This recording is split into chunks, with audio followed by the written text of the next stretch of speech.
Hello everyone, welcome back to my channel. आज के video में मैं तुम्हें 8 ऐसे चैप्टर बताने वाला हूं फिजिक्स की जिनको तुम्हें अगले 4 to 5 मंथ्स में कंप्लीट करना है। इसके सिवा तुम एक भी फिजिक्स का एक्स्ट्रा चैप्टर पढ़ना मत। ये जो 8 चैप्टर मैं तुम्हें बताऊंगा इन्हीं को हमें अगले 4 मंथ्स में कंप्लीट करना है। कैसे कंप्लीट करना है, कौन से रिसोर्सेस यूज करना है, कितनी प्रॉब्लम प्रैक्टिस करनी है, क्या स्ट्रैटेजी रहने वाला, ये सब कुछ तुमको इस वीडियो में बताया जा रहा होगा।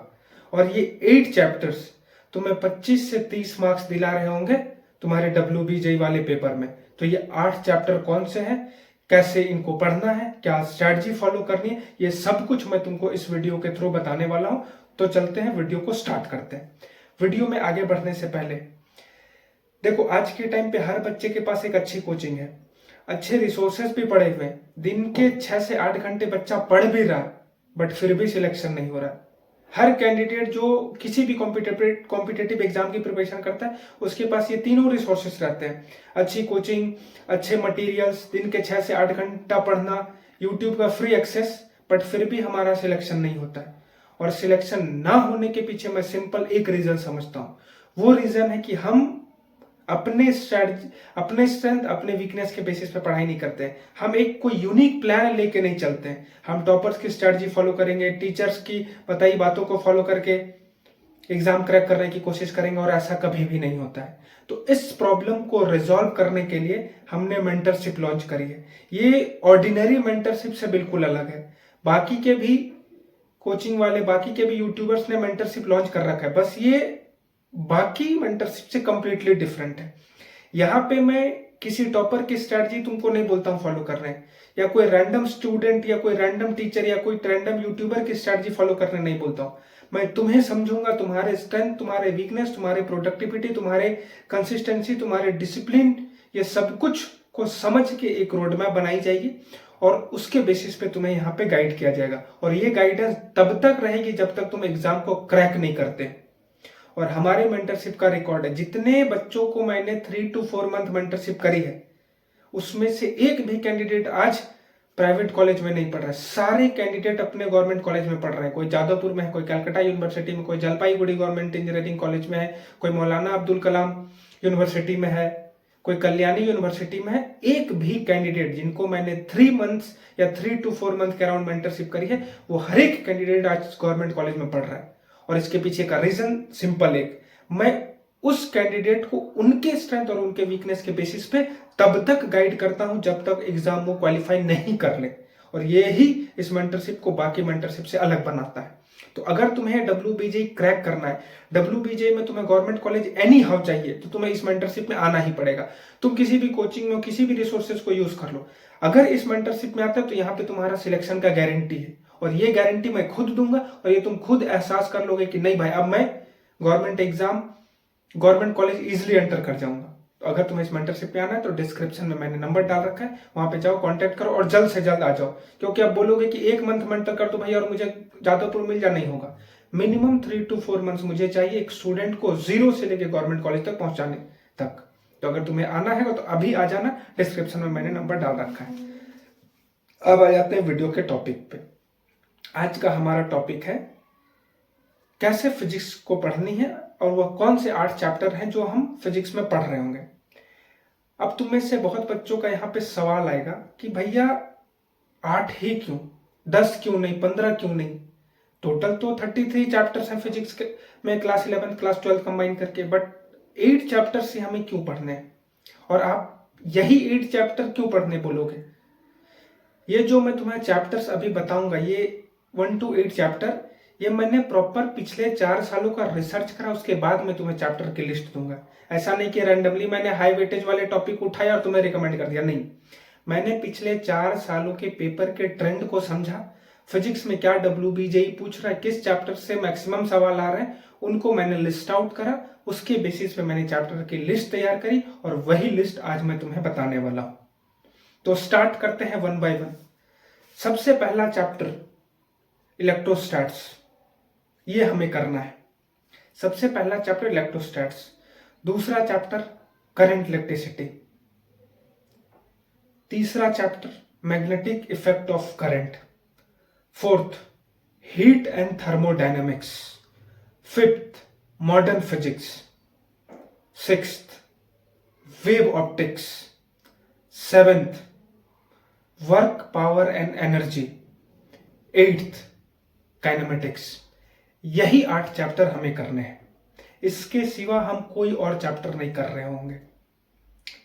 अब तुम्हारा सवाल होगा कि भैया इन 8 चैप्टर्स को हम कर लेंगे, बट इन 8 चैप्टर्स के कॉन्सेप्ट को समझने के लिए भी तो हमें बहुत सारे चैप्टर करने होंगे। बिल्कुल सही बात है। ये 8 चैप्टर ऐसा नहीं कि स्टैंड अलोन वाले चैप्टर है, इनकी प्री रिक्विजिट भी है जो पिछले चैप्टर्स में हमें करने होंगे। तो उसको हम कैसे कर रहे होंगे? आपने तो बोल दिया कि ये 8 चैप्टर हमें करके जाना है, बट बाकी का चैप्टर हम कैसे करेंगे जिनकी रिक्वायरमेंट हमें होगी इन सारे चैप्टर्स को समझने के लिए? तो डोंट वरी, उसका भी सॉल्यूशन मैं तुम्हें इसी वीडियो में बताऊंगा। लिस्ट तुम्हारे पास आ गई कि यही 8 चैप्टर्स हमें करने हैं और इसी चैप्टर्स को हम 4 to 5 मंथ करके WBJE के फिजिक्स वाले सेक्शन में 25 से 30 स्कोर करेंगे और ये डिफिनिट होगा। बस तरीका, स्ट्रैटेजी जो बताऊंगा उनको ध्यान देना। WBJE के पेपर में देखा गया, पर्टिकुलरली फिजिक्स के पेपर में देखा गया है कि बहुत हैवी कैलकुलेशन वाले सवाल नहीं आते हैं, थोड़ा कॉन्सेप्चुअल बेस्ड सवाल आएगा, न्यूमेरिकल सवाल भी आते हैं।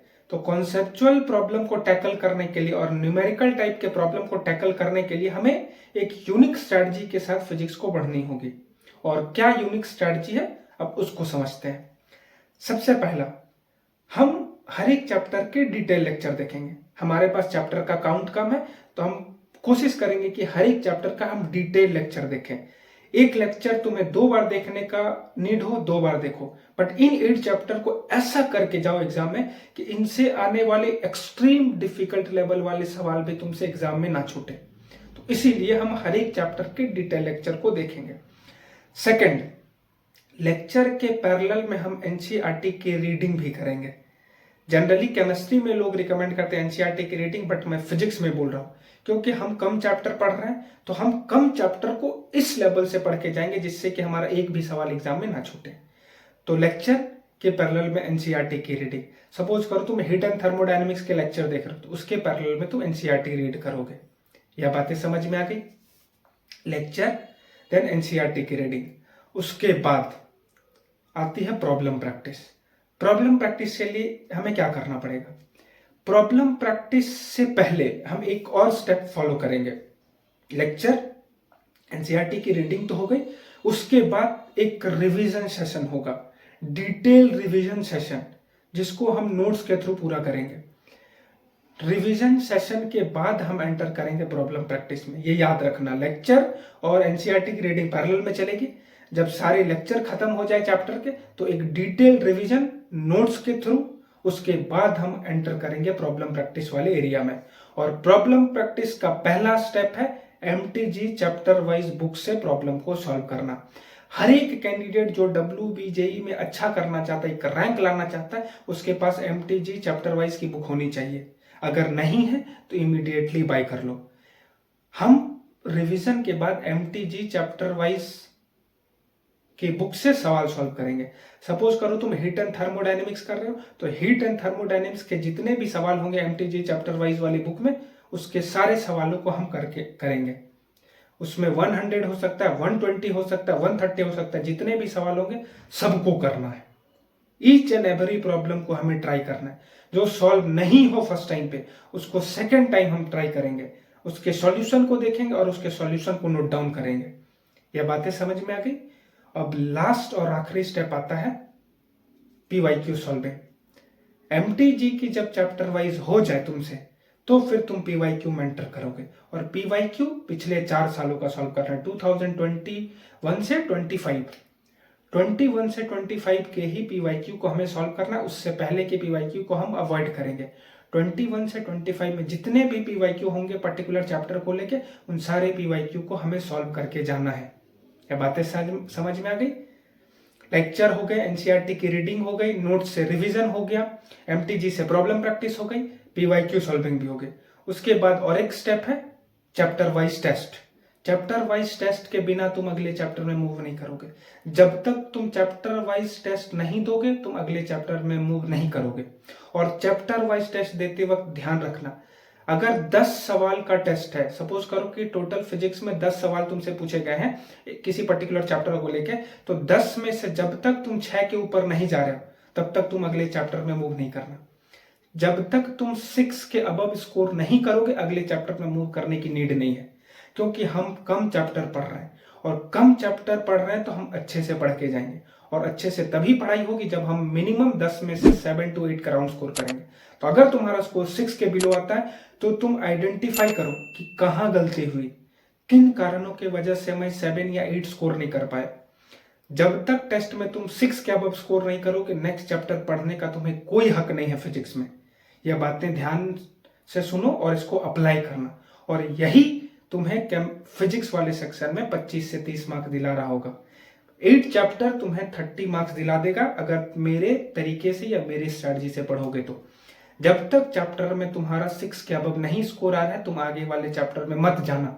भले तुम एक मंथ एक ही चैप्टर में अटके रहो कोई दिक्कत नहीं है, लेकिन हम जब तक 10 में से 7-8 स्कोर नहीं करेंगे अगले चैप्टर में हम मूव नहीं कर रहे होंगे।